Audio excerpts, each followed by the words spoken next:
किस्मत से मिल तुम चैप्टर 21 श्री की घर वापसी।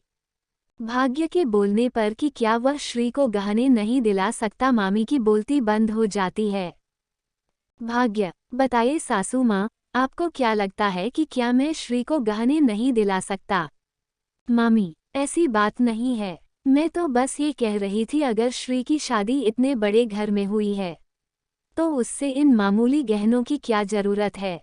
भाग्य: सही कहा आपने, वैसे भी मेरी पत्नी मामूली गहनों में बिल्कुल अच्छी नहीं लगती। फिर भाग्य श्री की तरफ देखता है और उसे कहता है, आज के बाद तुम गोल्ड मत पहनना, सिर्फ डायमंड ही लेना। स्माइल। मामी फ्लश्ड। मोहल्ले के लोग flushed flushed flushed flushed flushed flushed flushed flushed. भाग्य श्री के पास आता है और उससे कहता है, अपने गहने उतारे। श्री आश्चर्यचकित होकर भाग्य को देखती है। भाग्य: तुम्हें सजने संवरने के लिए गहनों की जरूरत नहीं है, तुम्हारी सादगी में ही तुम्हारी खूबसूरती है। फिर मामी की तरफ देखकर, पर शायद जूही को इसकी ज्यादा जरूरत हो इसीलिए तुम इन्हें वापस कर दो। श्री ने धीरे धीरे करके अपने सारे गहने निकाल दिए। भाग्य ने सारे गहने ले जाकर मामी के हाथ पर रख दिए। मामी कभी गहनों को देखती तो कभी भाग्य को। हाँ, उसने गहने मांगे जरूर थे, पर इस तरीके से सबके सामने श्री के गहने उतरवा के उसने पूरे मोहल्ले में उसकी बेइज्जती करवा दी थी। भाग्य श्री की तरफ मुड़ा और उससे कहा, घर चले। श्री को समझ आ गया था कि मामी उसे घर में नहीं आने देगी, और अगर वह चली भी गई, जिस तरीके से उसने सबके सामने उसके चरित्र को लेकर सवाल किए थे, ये लोग फिर से उसको परेशान करेंगे। इसलिए उसने भाग्य के साथ जाना ही बेहतर समझा। श्री ने धीरे से अपना सर हाँ में हिलाया। एक बार मामा जी से मिल लेती। भाग्य: तुम्हारे मामा जी जूही के घर गए हैं, हम उनसे बाद में मिलेंगे, फिलहाल घर चलो। श्री ने एक नज़र मामी को देखा और फिर अपने उस घर को जहां उसने अपना बचपन बिताया, जहां वह अपने माता पिता के साथ रहती थी। सही मायने में तो अब उसकी विदाई हो रही थी। श्री भाग्य के साथ गाड़ी में बैठकर चली जाती है। उसके जाने के बाद मोहल्ले वालों की नज़रें शांति मामी पर टिकी हुई थी। सब लोग शांति को घिन भरी नज़रों से देख रहे थे। लोगों में खुसर पुसर रही थी। हाय, कैसी औरत है, लड़की की गहने तक उतरवा लिए। एंग्री। अरे अब क्या बताएं, सगा सगा होता है, और श्री कौन सी इनकी सगी थी? अरे मैंने तो खुद देखा है, वो लड़की सारा दिन नौकरों सा काम करती थी और ये दोनों माँ बेटी बस उसके पीछे हाथ धोकर पड़े रहते थे। कितनी बार तो पीटते हुए देखा है मैंने उसे। मिश्राइन। जूही की माँ, बिन माँ बाप की बच्ची पर इतना जुल्म करते तुझे शर्म नहीं आई क्या? और देखो तो उल्टा हम लोगों को श्री के खिलाफ भड़का रही थी। हमने देखा था श्री को रोज सुबह राधा कृष्ण मंदिर जाकर आरती करती थी। तुम्हारी बेटी की तरह नहीं कि रात रात भर कहाँ से आ रही है कुछ पता ही नहीं। कपड़े देखे जूही के, इतने छोटे कपड़े तो हमने अपनी बेटियों को तब भी नहीं पहनाया जब वह छोटी थी।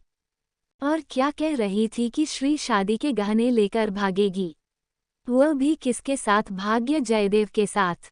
तुझे लगता है भाग्य जयदेव को तेरे इस तुच्छे से गहने में जरा भी दिलचस्पी होगी?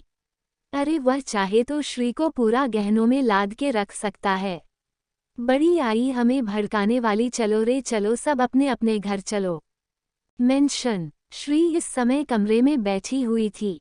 भाग्य फर्स्ट एड बॉक्स लाता है और श्री के पास बैठते हुए कहता है, कहीं स्टंट सीखा है क्या? श्री हैरानी से भाग्य की तरफ देख रही थी।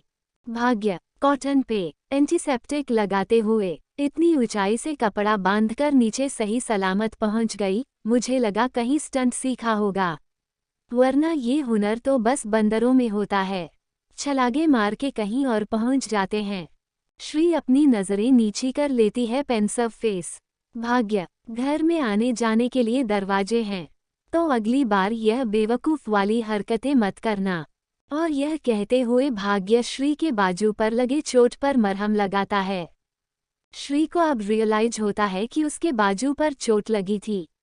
उसने तो इसे देखा तक नहीं था, पर भाग्य उसकी चोट देख ली। भाग्य श्री की ड्रेसिंग कर रहा था, इतने में एक सर्वेंट डोर नॉक करता है। भाग्य उसे अंदर आने के लिए कहता है। वो खाने की प्लेट अंदर टेबल पर रख कर चला जाता है। भाग्य श्री के सामने खाने की प्लेट करता है और उससे कहता है, तुमने रात से खाना नहीं खाया, खाना खा लो वरना तबीयत खराब हो जाएगी। श्री अभी भी सर झुकाए चुपचाप वैसे ही बैठी थी, पेंसिव फेस। भाग्य, देखो श्री, मैं जानता हूँ कि इस समय तुम्हारे मन में बहुत से सवाल होंगे और उन सभी सवालों के जवाब के रूप में मैं तुमसे यही कहूँगा कि जो हुआ वो हमारी किस्मत में था। श्री, मुझे ये कब तक रहना होगा? भाग्य, ये कैसा फालतू सवाल है?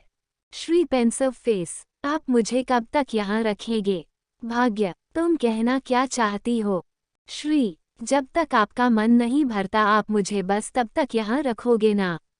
भाग्य पाउटिंग, क्या बकवास कर रही हो? होश में तो हो, शादी हुई है हमारी, कोई मजाक नहीं है। तुम्हें बस मैं इस रिश्ते को एक्सेप्ट करने के लिए वक्त दे सकता हूँ। अगर तुम ये उम्मीद कर रही हो कि मैं तुम्हें छोड़ दूंगा तो भूल जाओ। मैं तुम्हें कभी नहीं छोड़ूंगा। लड़ लो, झगड़ लो, चाहो तो घर की सारी चीजें तोड़ दो, पर रहोगी मेरे साथ। अब चुपचाप खाना खाओ, मैं गाड़ी से तुम्हारा बैग लेकर आता हूँ, चेंज कर लेना। भाग्य के रूम से बाहर जाने के बाद श्री बस खाने को निहार रही थी। दिलच 22 साली आधी घरवाली। 2 घंटे बाद भाग्य वापस कमरे में आता है। उसने देखा श्री का बैग वैसा का वैसा ही पड़ा हुआ है जैसा वह छोड़कर गया था। उसने अभी तक अपने कपड़े चेंज नहीं किए थे और वह दोनों घुटनों के बीच अपने सर को छुपाई रो रही थी।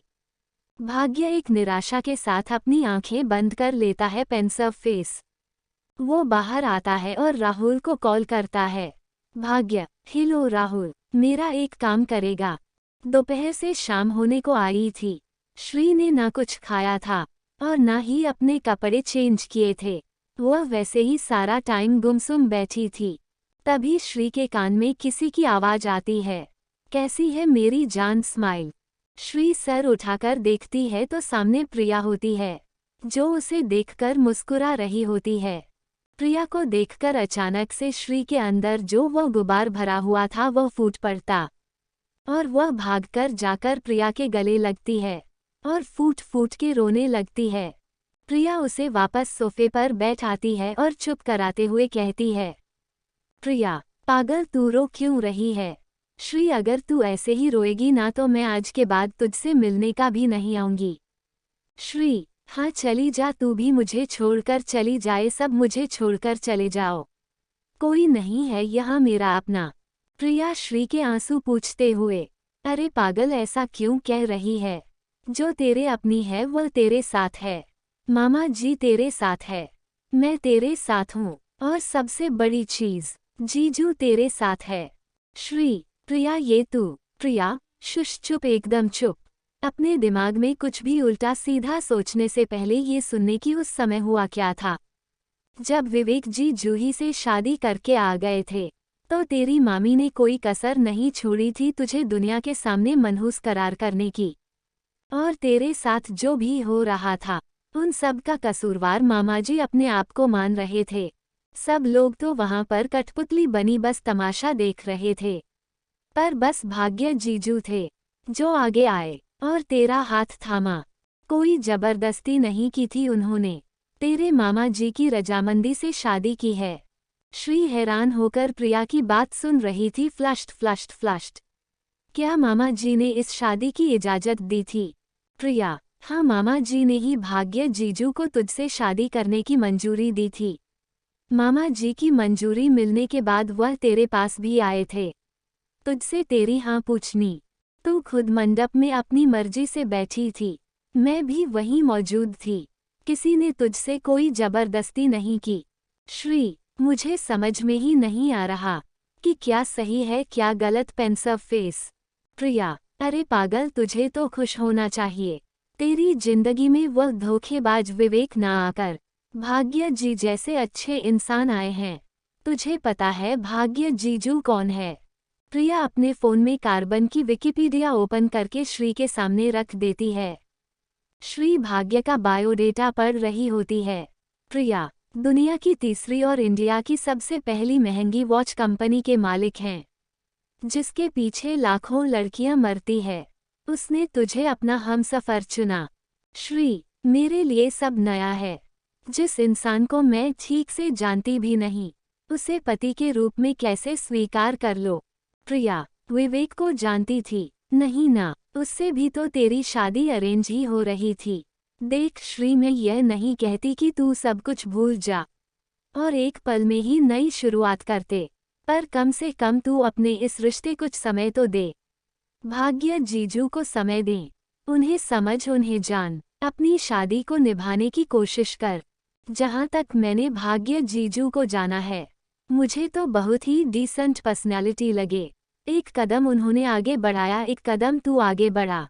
नीचे हॉल में राहुल भाग्य के साथ सोफे पर बैठा था। उसे भाग्य के चेहरे पर हताशा साफ नजर आ रही थी। राहुल, कुछ हुआ है क्या तेरे और श्री के बीच? भाग्य, वो हमारी शादी को नहीं मानती। राहुल, तूने बताया नहीं कि सच क्या है? भाग्य, कोशिश की थी पर वो कुछ सुना ही नहीं चाहती।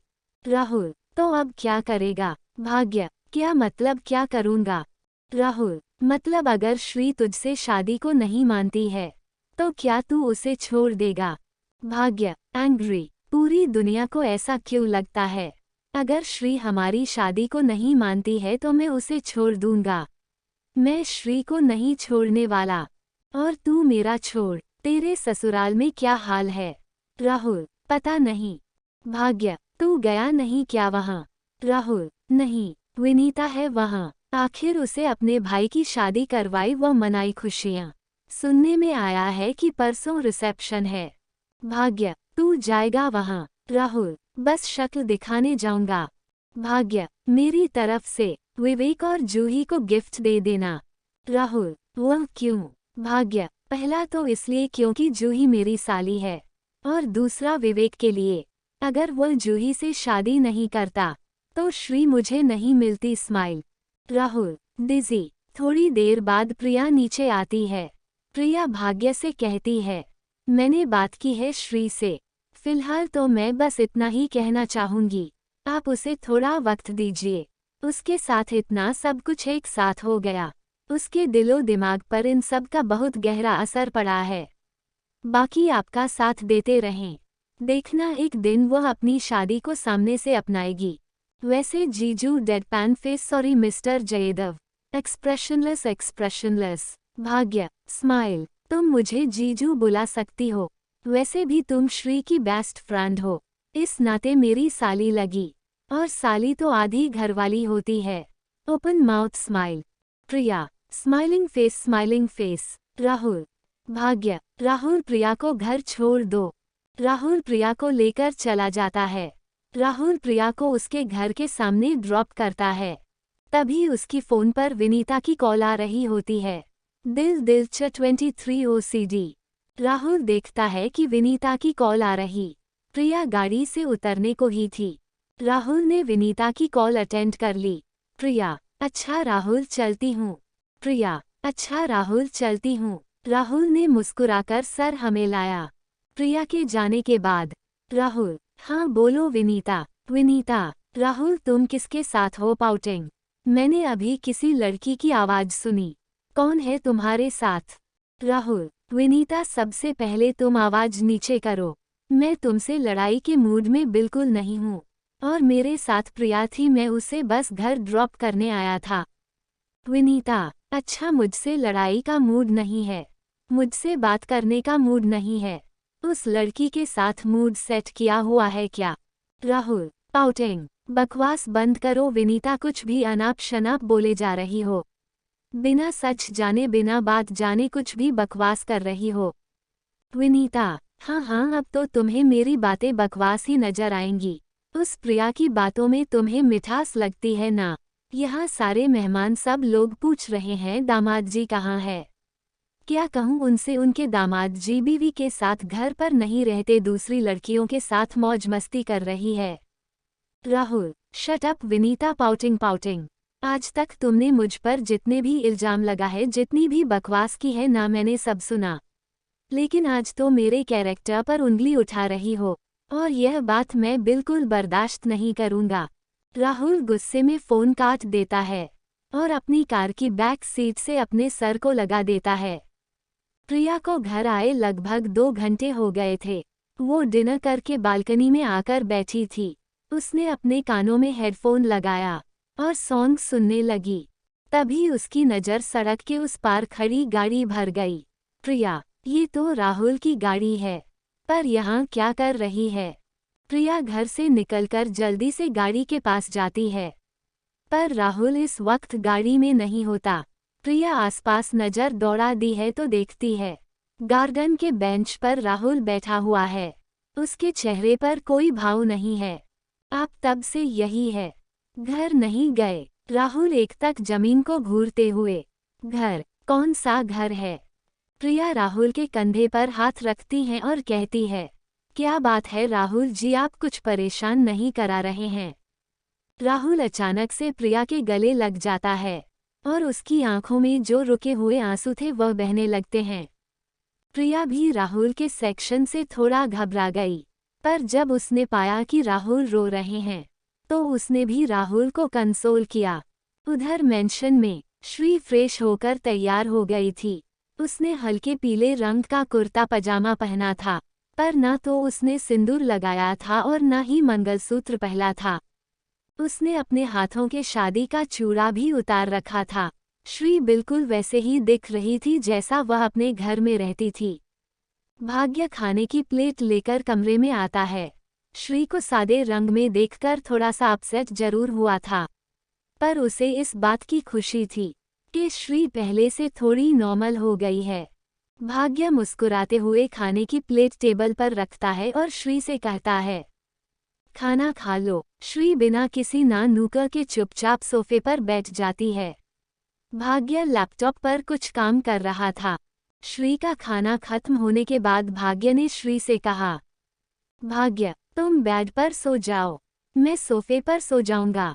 श्री, नहीं आप बेड पर सो जाइए, हम सोफे पर सो जाएंगे। भाग्य, मैंने कहा ना तुम बेड पर सो जाओ, तुम्हारी तबीयत ठीक नहीं थी। श्री, आपके घर में और कमरे नहीं है? भाग्य, बिल्कुल है। श्री, तो हम वहाँ चले जाते हैं। भाग्य, बिल्कुल भी नहीं, मैं नहीं चाहता दुनिया वालों को हमारे रिश्ते की सच्चाई पता चले। उनके लिए हम पति पत्नी हैं, तो आप यहीं रहेंगी मेरे साथ। और वैसे भी इस रिश्ते से आपको दिक्कत है, मुझे नहीं। मैं इस रिश्ते को पूरे दिल से एक्सेप्ट करता हूँ। भाग्य के ऐसा कहने पर श्री चुपचाप जाकर बेड पर लेट जाती है और भाग्य कबर्ड से दूसरा ब्लैंकेट लाकर सोफे पर लेट जाता है। दूसरे दिन सुबह श्री उठकर तैयार होकर नीचे आती है। इतना बड़ा घर देखकर श्री की तो जैसे सांस ही नहीं आ रही थी। भाग्य हॉल के सोफे पर बैठा न्यूज़पेपर पढ़ रहा था। उसके हाथ में कॉफी का एक मग। जब उसने श्री को सीढ़ियों से नीचे आता देखा तो उसे कहा, तुम इतनी क्यों जल्दी उठ गई? आराम कर लेती। श्री, मैं ठीक हूँ। भाग्य ने एक सर्वेंट सुनील को आवाज दी। भाग्य श्री से पूछता है, क्या लोगी चाय कॉफी? श्री, मैं बना लूंगी। भाग्य, तुम क्यों बनाओगी? यहाँ इतने सारे लोग हैं काम करने के लिए, बताओ क्या लोगी? श्री, चाय। सुनील रसोई में जाकर श्री के लिए चाय बनाने लगता है। श्री भी एक न्यूज़पेपर उठाकर उसे पढ़ने लगती है। घर के सारे सर्वेंट घर की सफाई कर रहे थे। श्री की नज़र सामने जाती है जहां पर एक आदमी टेबल की सफाई कर रहा था। श्री को ओसीडी थी, उसे गंदगी बिल्कुल पसंद नहीं थी। हर चीज़ को जगह पर रखना और एकदम परफेक्ट करना उसकी खासियत थी। सामने उस सर्वेंट को सफाई करता देख श्री की ओसीडी जाग गई। टंग आउट। श्री कभी उस सर्वेंट की सफाई को देखती तो कभी उसके हाथ में पड़े गंदे कपड़े को। अब ये श्री के बर्दाश्त से बाहर हो रहा था। वह एकदम से बोल पड़ी, श्री, आप साफ कर रहे या गंदा कर रहे हैं? श्री के आवाज़ पर घर के सारे नौकर और भाग्य सब उसकी तरफ देखने लगते हैं। भाग्य, क्या बात है, कोई प्रॉब्लम है क्या? श्री, प्रॉब्लम नहीं, बहुत बड़ी प्रॉब्लम है। ये लोग ऐसे सफाई करते हैं घर की। 24 तुम्हारा घर है, घर के सारे नौकर श्री को घूर कर देख रहे थे। श्री सबको एक नज़र देखती है और भाग्य से कहती है, नहीं कुछ नहीं, हम तो बस ऐसे ही कह रहे थे। भाग्य, कोई बात है तो खुलकर बताओ, उन्हें भी पता चले इनकी गलती क्या है। श्री, वह मैं बस ये कह रही थी कि ये ठीक से सफाई नहीं कर रहे। सर्वेंट, मैडम मैंने ठीक से साफ किया है। सर्वेंट, मैडम मैंने ठीक से साफ किया है। श्री, अच्छा ठीक से साफ किया है, कैसे साफ किया जाए मुझे भी बताओ। सर्वेंट, मैडम हम रोज ऐसे ही सफाई करते हैं, आज तक सर ने कभी शिकायत नहीं की। श्री, सर क्यों शिकायत करेंगे, उनके पास टाइम है क्या ये सब देखने के लिए। ये कपड़ा देखो जिसे तुम सफाई कर रहे थे, कितना गंदा कपड़ा है। और यह टेबल ऊपर से चमकाने से क्या होगा, सफाई करनी है तो ढंग से करो। श्री के कहने पर जैसे ही सर्वेंट ने फूलदान हटाया, उसके नीचे से मिट्टी की परत बनी हुई थी। श्री, ये देखो कितनी मिट्टी लगी हुई है, जाओ पहले एक साफ कपड़ा लेकर आओ और ठीक से सफाई करो यहाँ की। श्री भाग्य से कहती है, अगर इन लोगों पर ध्यान नहीं देंगे तो ये लोग ऐसे ही सफाई करते हैं। अब तक यहाँ जो भी हुआ वह देखकर भाग्य मंद मंद मुस्काए रहा था। अचानक अपने उठता है और एक कमरे में जाता है। 5 मिनट बाद भाग्य कमरे से बाहर आता है। वह श्री के सामने आकर उसे कहता है, हाथ आगे करो। श्री असमंजस में अपना सीधा हाथ आगे करती है। भाग्य श्री के हाथ में चाबी का गुच्छा रख देता है और उसे कहता है, भाग्य तुम्हारा घर है, जैसे मर्जी वैसे रखो, जिसे रखना है रखो, जिसे निकालना है निकालो, चाहो तो सबको निकाल दो और पूरा घर अकेले साफ करो। श्री हैरानी से कभी चाबियां को देखती तो कभी भाग्य को। भाग्य श्री को चाबियां पकड़ा के अपने कमरे में रेडी होने चला जाता है। श्री जब भी किसी दुविधा में होती थी वो हमेशा अपने कान्हा जी को याद करती थी और आज भी अपने कान्हा जी की याद आ रही थी। वो उन चाबियां को कस के पकड़ लेती है और एक सर्वेंट से कहती है, मंदिर कहाँ है। सर्वेंट, मैडम यहाँ मंदिर नहीं है। श्री, फ्लश्ड, क्या घर में मंदिर नहीं है। सर्वेंट, नहीं मैडम, राहुल और प्रिया कॉफी शॉप में बैठे थे। राहुल रात भर घर नहीं गया था, प्रिया के घर के सामने वाले पार्क में ही बैठा हुआ। प्रिया भी पूरी रात अपनी बालकनी से राहुल को ही देख रही थी। प्रिया, क्या बात है राहुल, आप इतना परेशान क्यों हैं? कोई प्रॉब्लम है तो आप मुझसे शेयर कर सकते हैं। राहुल, मेरी प्रॉब्लम इतनी छोटी नहीं है कि शेयर करते से सॉल्व हो जाएगी। प्रिया, ठीक है मैं आपकी प्रॉब्लम सॉल्व नहीं कर सकती, बात तो सकती हूँ।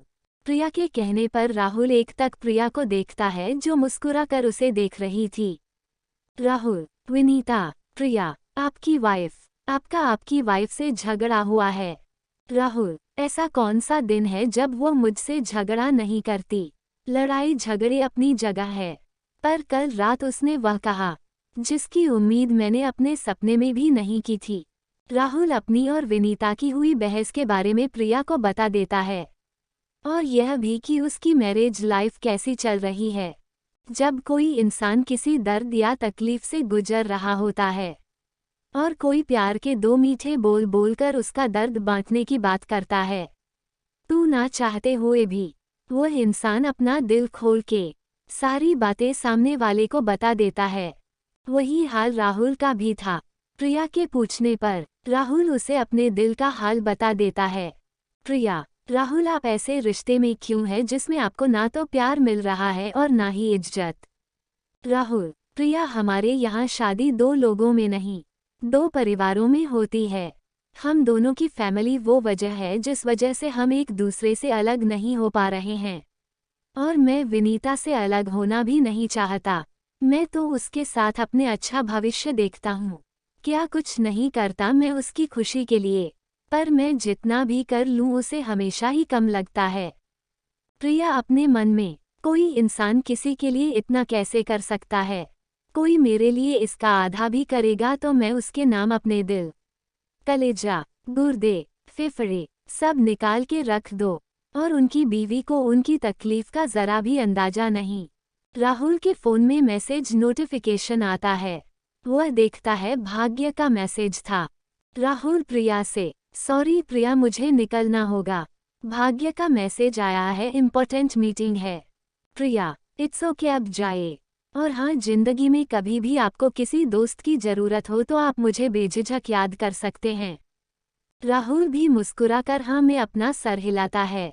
भाग्य तैयार होकर ऑफिस के लिए निकलने वाला था। श्री हॉल में उससे कुछ कहने का वेट कर रही थी, पर जैसे ही श्री कुछ कहती उसे किसी ने आवाज दी। भाग्य और श्री दोनों दरवाजे देखते हैं तो वहाँ मामा जी होती है। स्माइल 25 भाग्य लाखों में एक है। श्री के मामा जी श्री के घर आए हुए थे। भाग्य और श्री दोनों मामा जी को देखकर बहुत खुश होते हैं। वह जल्दी से मामा जी के पास आते हैं। भाग्य पहले आकर मामा जी के पैर छूता है। मामा उसके सर पर हाथ रखकर उसे आशीर्वाद देते हैं। श्री मामा जी के पैरों के पास बैठकर उनकी गोद में अपना सर रख लेती है। मामा जी प्यार से उसके सर पर हाथ फेरते हैं और कहते हैं, अगर मुझे पता होता कि तुम्हारे आने से इतनी दुखी हो रही है तो मैं आता ही नहीं। श्री सर ऊपर कर कर अपनी आंखों में आंसू लिए मामा जी से कहती है, हाँ क्यों नहीं, सब चले जाओ ना मुझे छोड़कर। भाग्य मुस्कुराकर श्री से कहता है, अब क्या खड़ी होकर बातें करना है, मामा जी को अंदर तो लेकर चलो। श्री खड़ी होती है और मामा जी की व्हीलचेयर को अंदर लेकर आती है। भाग्य और श्री सोफे पर बैठते हैं और मामा जी उनके सामने होते हैं। मामा जी अपने आप पास में से एक पैकेट भाग्य को पकड़ते हुए कहते हैं, बेटा ये आपके लिए है। भाग्य, इसकी क्या जरूरत है? मामा जी, बेटी दामाद के घर पहली बार आया हूँ, खाली हाथ कैसे आता? भाग्य गिफ्ट बॉक्स टेबल पर रखते हुए कहता है, पहली बात मामा जी, कभी भी यह मत सोचिएगा कि आपके दामाद का घर है। ये आपके बेटे का घर है और यहाँ आने के लिए आपको कोई भी फॉर्मेलिटी निभाने की जरूरत नहीं है। तभी भाग्य के फोन पर राहुल का नोटिफिकेशन आता। उसे पढ़ने के बाद भाग्य मामा जी से कहता है, मामा जी मेरी एक मीटिंग चल रही है, मेरा वहाँ पहुँचना जरूरी है। मामा जी, हाँ क्यों नहीं, जाओ बेटा, काम जरूरी है। भाग्य श्री की तरफ देखकर कहता है, मैं चलता हूँ मामा जी का ध्यान रखना, और कोई भी परेशानी हो तो मुझे फ़ोन कर देना। भाग्य अपना लैपटॉप बैग लेता है और मीटिंग के लिए निकल जाता है। मामा जी श्री की तरफ देखकर कहते हैं, यह क्या है बेटा? श्री, किया मामा जी, शादी को 2 दिन ही हुए हैं और तुम ऐसी घूम रही हो। भाग्य ने कुछ नहीं कहा तुमसे। श्री ने अपना सर नीचे किया और ना मैं अपना सिर हिलाया। भले ही श्री ने अपने मुंह से कुछ ना कहा हो, लेकिन मामा जी ने उसके मन का हाल जान लिया। उन्होंने श्री के सर पर हाथ फेरते हुए कहा, जिस मुश्किल घड़ी में भाग्य में तुम्हारा हाथ थामा है ना, उसी से साबित होता है ये इंसान लाखों में एक है। श्री अपनी नम आंखों से मामा जी से कहती है, जानती हूँ मामा जी, पर यह सब इतनी जल्दी एक्सेप्ट करना मुझसे नहीं हो रहा है। ऐसा लग रहा है ये सब एक सपना है। मैं नींद से जाऊंगी और सब ठीक हो जाएगा। मामा जी मुस्कुराकर कहते हैं, सब ठीक होने के लिए तुम्हारा ठीक होना जरूरी है। जहाँ तक बात रही भाग्य की, तो शादी के मंडप में जहाँ सब लोगों ने सिर्फ तुम्हारा तमाशा देखा था, वहाँ अकेला भाग्य ही था जो आगे बढ़ा और उसने एक साथ सबके मुंह पर ताले लगा दिए। विवेक से भी तो शादी तुम मेरी खुशी के लिए कर रही थी। मैं यह नहीं कहूँगा कि विवेक मुझे तुम्हारे लिए परफेक्ट लग रहा था। हाँ, बस उसका परिवार बहुत अच्छा था, लेकिन भाग्य मुझे परफेक्ट भी लग रहा है और अच्छा भी। जब भाग्य ने तुम्हारा हाथ थामा ना, न जाने क्यों एक पल में ही मुझे ऐसा लगा जैसे मैं तुम्हारा हाथ दुनिया की सबसे सुरक्षित हाथों में दे रहा हूँ, जहाँ तुम्हें कोई दुख कोई तकलीफ नहीं होगी। तुम ही बताओ, इन 2 दिनों में क्या भाग्य के व्यवहार से कहीं भी ऐसा लगा वह तुम्हारे लिए गलत इंसान है? श्री ने जमीन को देखते हुए अपना सर ना में हिलाया। मामा जी ने श्री का हाथ अपने हाथों में लिया और उससे कहा, क्योंकि वह है ही नहीं। बेटा, अपनी शादी को एक मौका दो। क्योंकि शादी टूटने में भले ही समय ना लगता हो, पर उसे निभाने में सदियों गुजर जाती है। श्री मामा जी की कई बातों को सोच रही थी। फिर अचानक से श्री मामा जी से कहती है, मामा जी मैं आपकी कई बातों पर गौर करूंगी। आप ये बताएं, आप कल जूही के घर गए थे, वहाँ सब कैसे है? मामा जी गहरी सांस लेते हैं और कहते हैं, हाँ मैं वहाँ गया था, ये सोचकर कि शायद वहाँ माहौल बिगड़ा होगा, पर मैं गलत था। जूही की तो वहाँ पर खुद आओ भगत हो रही है और कल उन दोनों का रिसेप्शन भी है। श्री मुस्कुराते हुए कहती है, मैं जूही के लिए बहुत खुश हूँ। आखिर उसने जिससे प्यार किया उसी के साथ अपनी जिंदगी बिताएंगे। मामा जी किसी गहरी सोच में कहते हैं, मैं भी चाहता हूँ कि यही हो, क्योंकि उस लड़की को मुझसे बेहतर और कौन ही जानता है। सबसे तेज रंग बदलती है, पता नहीं क्या सोचकर उसने विवेक से शादी की है। मैं तो अब बस यही चाहता हूँ वह इस शादी को ईमानदारी से निभाएं। श्री, सब सही होगा मामा जी, आप क्यों चिंता कर रहे हैं? मामा जी, चिंता तो बस मुझे तुम्हारी थी। भाग्य को देखकर अब वह भी चली गई। मामा जी श्री से बात करके घर चले जाते हैं। उनके जाने के बाद श्री कई देर तक मामा जी की कई बातों को सोच रही थी। पहले प्रिया की बातें और अब मामा जी का समझाना। श्री अपने कमरे में गई और उसने अलमारी खोलकर एक साड़ी निकाली और उसे लेकर वॉशरूम चली गई। शाम को करीब 5:30 बजे डोरबेल की बेल बजती है। श्री इस समय लिविंग रूम अपने हाथों में लगी मेहंदी पर विवेक के नाम के ऊपर मेहंदी लगाकर उसका नाम मिटा रही थी। श्री उठकर दरवाजा खोलने जाती है कि तभी सुनील उस तरफ जा रहा होता है। श्री उसे कहती है, आप रहने दीजिए, मैं दरवाजा खोल दूंगी, आप बाकी काम देख लीजिए। श्री जब दरवाजा खोलती है तब सामने एक महिला खड़ी थी। ये यशोदा आंटी थी जो अपने गांव से वापस आ गई थी।